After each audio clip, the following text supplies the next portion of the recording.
Is business school worth it? Depends on the person, much more than it depends on the school. I mean, I wouldn't worry. Some people are going to get a lot out of advanced education, and some people are going to get very little. And I don't even think it's important that every person go to college at all. I mean, we have all kinds of jobs at 70 or so thousand a year, 80,000 a year. College training is not of use.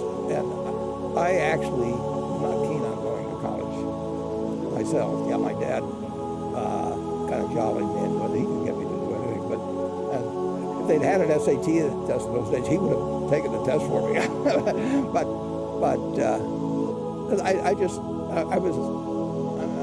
I knew I could have a good time, and I liked investing, and I didn't really feel I could read the books. So I don't, it's a big commitment to take 4 years, and the cost involved, and maybe the loans involved, and everything. I think depending on what your interests are in life, I don't think it's for everybody. I think it's for a lot of people. But there ought to be a reason you're going, and I didn't really see much reason. How would you define true success?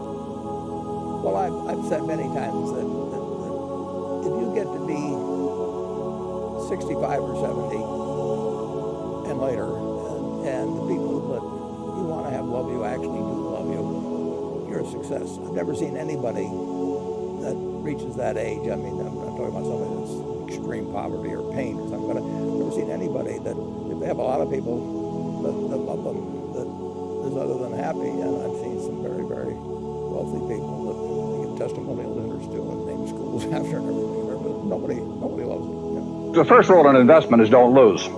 And the second rule in investment is don't forget the first rule. And that's all the rules there are. I mean, if you buy things for far below what they're worth and you buy a group of them, you basically don't lose money. Warren, what do you consider the most important quality for an investment manager?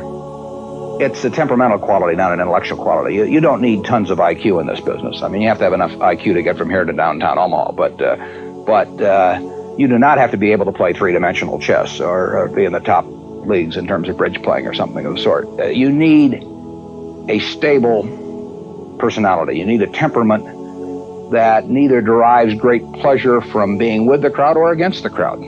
Because this is not a business where you take polls, it's a business where you think. And Ben Graham would say that you're not right or wrong because 1,000 people agree with you. And you're not right or wrong because 1,000 people disagree with you. You're right because your facts and your reasoning are right. Warren, what do you do that's different than 90% of the money managers who are in the market? Certainly most of the professional investors focus on what the stock is likely to do in the next year or two, and they have all kinds of arcane methods of approaching that, but they do not really think of themselves as owning a piece of a business.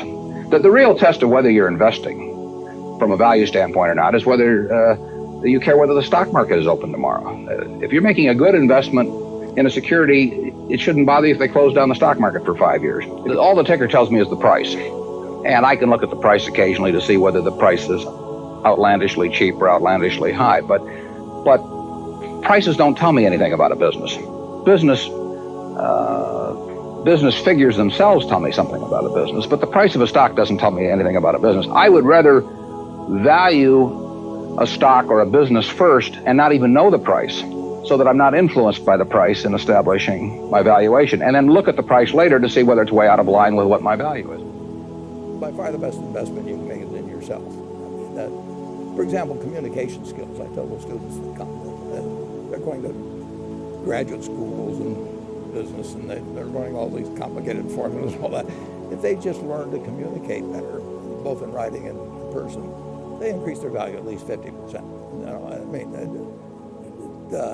If you can't communicate, somebody says, it's like winking at a girl in the dark. Nothing happens, basically. And you have to be able to get forth your ideas, and that's relatively easy. I did it myself with the Dale Carnegie course. Some people wish I'd taken a shorter course now in terms of my talking later on, but it's just hugely important. And if you invest in yourself, nobody can take it away from you. The second thing, which I'll get a certain criticism for not living it, but I do tell those students, that gave you a car and it'd be the only car you get the rest of your life, you take care of it like you can't believe it. And you scratch it, fix that moment, you read the owner's manual, you keep a garage, do all these things, and you get exactly one mind and one body in this world. And you can't start taking care of it when you're 50. By that time, you'll have rusted out if you haven't done anything. So you should really be sure that you just remember that you just got one mind and body to get through life with and do the most with it. What about life advice? Well, life advice is, the most important thing, aside from the things I've talked about, is really who you associate with. You want to associate with people that are better than you are. I mean, basically, you'll go in the direction of the people that you associate with, and you want to have the right heroes. You want people, if you want to emulate somebody, you better pick very carefully who you want to emulate. And when, obviously, you can't pick your parents. They're going to have an enormous influence on you, but you don't get a choice on that. But you get choices as you go down the line, and who you admire, who you want to copy, and the most important for most people in terms of that decision is their spouse. It's also important in terms of a partner in business, a partner in life is the most important. You want to pick a spouse that's better than you are, and then he or she, and you hope they don't figure it out too fast. What's the test? What test does it have to meet? It has to be a business I understand. It has to be a company that I think has some kind of enduring competitive advantage. It has to be a management that I like and trust, and it has to be at a reasonably attractive price. Price is the least important, but it's still important. And you'd like to own all of it? I'd like to own But all not of it, necessarily. But not necessarily. It's a very small... It's a small field to... It's a small field when you get to have as much money as we have. It was a big field 30 or 40 years ago. Most people have, you and I've talked about this before, a few friends in which the friendship is so rare, it's almost beyond definition. Mm-hmm. This is one of those. That's what you want in life. I mean, if you have a dozen terrific friends in life, I mean, you're going to have a great life, Charlie. That's true, and you don't get that many shots at it. I mean, they've got to be. Well, you just have to be in sync, and you know when it happens. And I've been blessed with a number of them, Bill, yeah, absolutely. Different age, different Right. areas of the country, different educational experiences. Right. But at the same time, it has what? It works. It's we find each other interesting. Find each other funny sometimes.